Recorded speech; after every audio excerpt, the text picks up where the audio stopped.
It's an honor to be here, and most of you I've never met before, but I do know John Gall, and if Edith is on, I didn't see a list of everyone that was on, but those of you who I have met before, it's good to see you again, and I look forward to our conversation. So the title of the talk is Amplifying the Voice of Social Work in Policy, Speak and the Civic Voluntarism Model. So this is what we'll cover today. We're going to talk about the big idea behind SPEAK, and I should say SPEAK stands for Social Policy, Education, Advocacy, and Knowledge. It's not a center, it's not a program, it's just SPEAK. So sometimes it's hard to remember that, but we'll speak about SPEAK and what the big idea is. Then we'll talk about what it is doing and what it has done, what the theory is behind it, how the theory is operationalized, initial, very preliminary data analysis and implications, and then assuming there's time, what are the long-term impacts that we are striving for? So what's the big idea behind SPEAK? Why do we have it?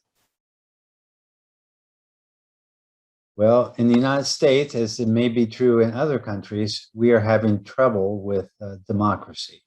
And so one of the things that we know is that democracy requires large-scale participation by wide numbers of people.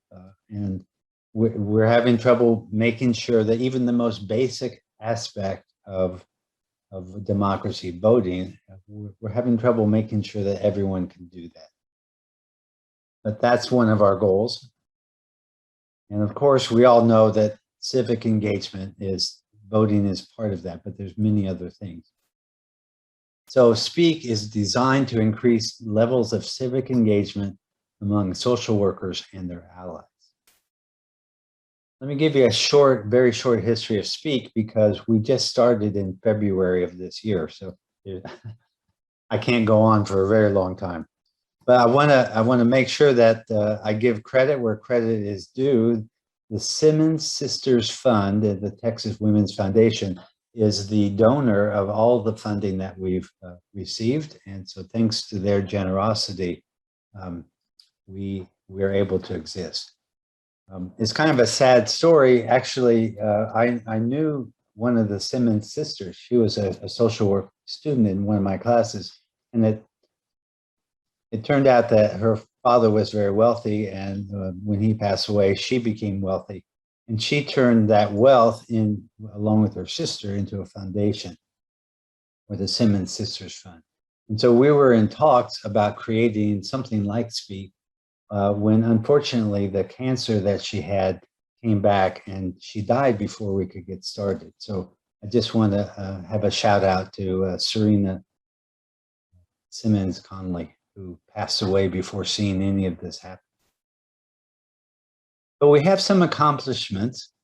We had just a couple weeks ago, we held a big launch for the Voting in Social Work campaign that's being put together partially by SPEAK and partially by macro practice organizations.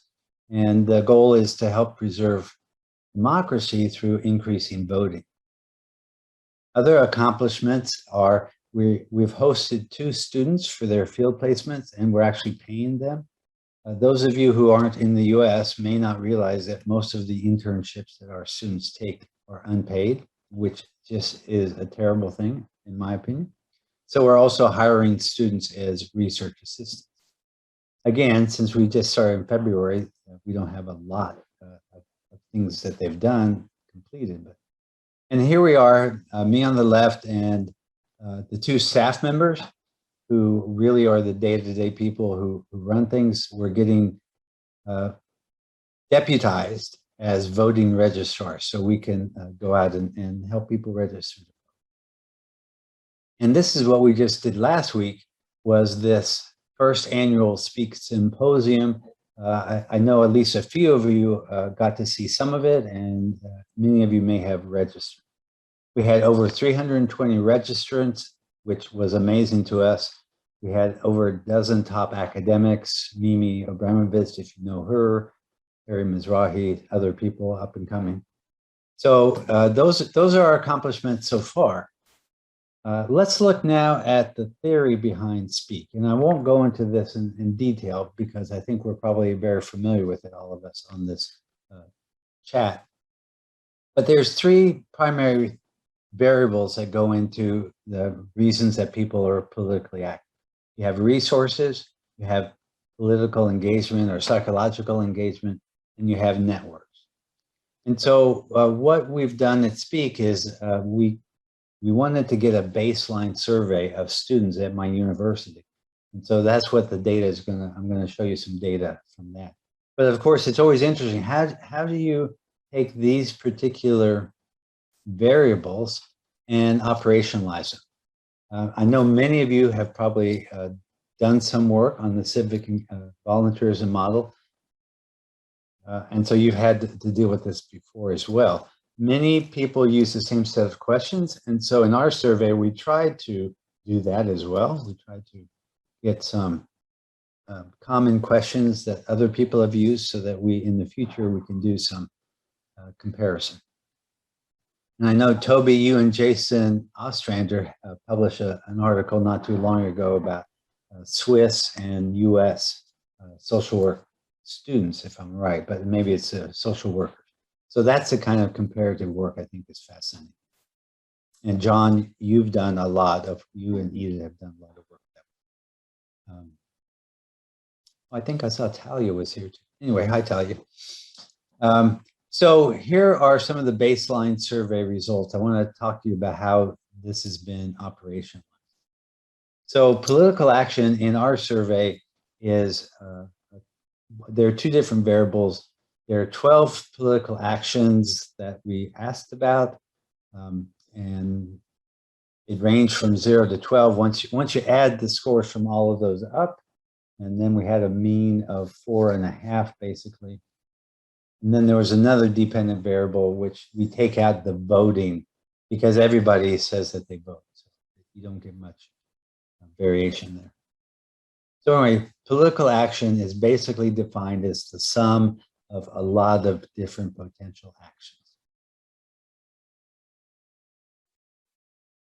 So then we have resources. Well, resources turns out to be money, time, and skills. So in terms of money, this is how the, I hope you can see this. If not, get the slides and we can blow them up.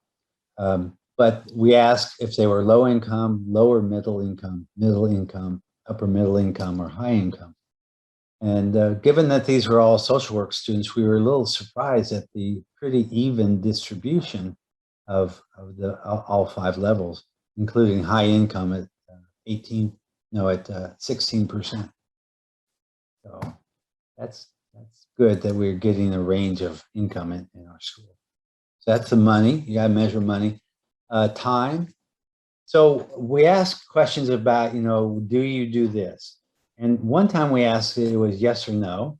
And another time we asked it was rarely, never, rarely, sometimes. And so you have a better spread there with using an ordinal scale instead of a dichotomous. And so if they said never or rarely, we ask if they didn't do it because of a lack of time. And so I'm trying not to get too deep into the weeds here because it's not that interesting. But this is how we got the variable. It has a mean of 2.66 when it could range from 0 to 14. And then skills, very similar in terms of the process of getting this variable. And engagement.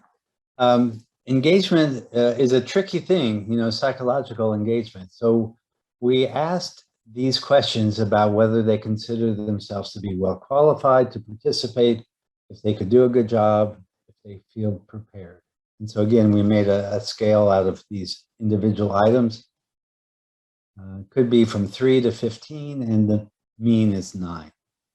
So that's somewhere in the middle. So that's actually not too bad. But we also had a set of questions that were kind of like negative self-efficacy, like well, it wouldn't do me any good to be involved because people like me don't have any say about what the government does. And so we combine these items and turned it into a scale with a mean of 8.5.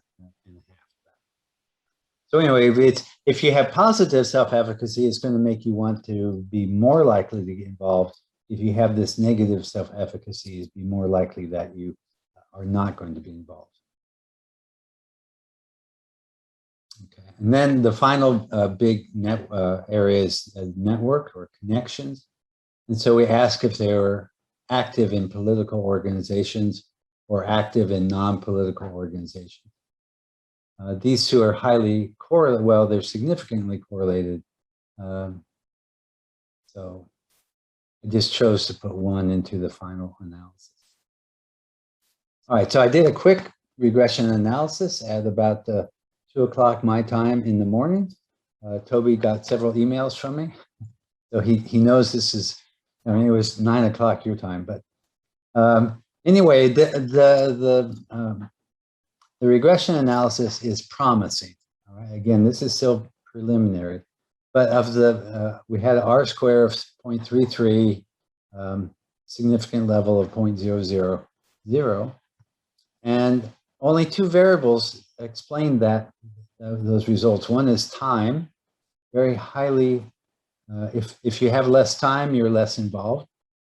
And engagement, if you have positive self-efficacy, you're very likely to be involved. And these other variables, the income level did not come off as significantly predictive. The skills, not predictive. And participation in policy-related groups, again, not seemingly important. So the big results, believe in yourself. Positive self-efficacy is important for more involvement. And results, the lack of time is a powerful deterrent to participation for students. Now, to this point, nothing surprising, right? I mean, we already know this. People have used this approach, this model, and found this exact same thing. And so it's kind of like, well, why do it again? Why do another survey? And so we have these two implications. Time is the largest barrier for people who are students. And so we ask, well, how do we get more time? How do they get more time? How do any of us get more time? So one of the things that we're doing is, well, if you had stronger time management and you could stay off of Facebook or you could stay off of social media, that would give you hours more time, a week anyway. Also, if you had scholarships or jobs, paid internships, you would have more time because you wouldn't have to have a second job, or you wouldn't have to worry about paying off the student loans when you graduate. So those are kind of more meso things. And then there are structural issues in the United States, lack of government funding, the increasing cost of tuition. Many of you don't have these issues necessarily in your country because the university is not paid out of the pockets of the students. Another implication, students who think they're good enough, that is, they have positive self-efficacy, they do engage in political action more often. So again, we have one more implication is that maybe we need to expand the civic voluntarism model and add things like gender and race and ethnicity, which I have the data, but I haven't tested for. I think there's a lot of identity issues that we haven't really drilled down very much with in terms of how this model operates. All right, so again, this is all very like cross-sectional, and we know it, and so what? I mean, this is nothing new so far. And this research is all very static in a way. Most of the surveys I've seen, they do it once, and then that's it. And then you read another article, and they did it once. So the insight that I want to bring to you here is that what would happen if we could use the civic voluntarism model as an intervention rather than just a description? What would happen if we said, well, if these are the variables that are important, what can we do to shift that and try to make a difference in civic engagement by targeting those things? So if you know of other people who have done this as a intervention, I would love to learn more about it. So we think SPEAK is a set of actions to increase civic engagement by helping students with funding, jobs, trainings, events, and really important to get them into a network where they maybe haven't been involved before. Does it work? Well, we don't know yet. If we get funding for year 2, we'll be able to redo the survey and compare it after a year. And we're actually hoping for 3 years of funding, so we have a better sense of change over time. And thank you very much for allowing me to present to you.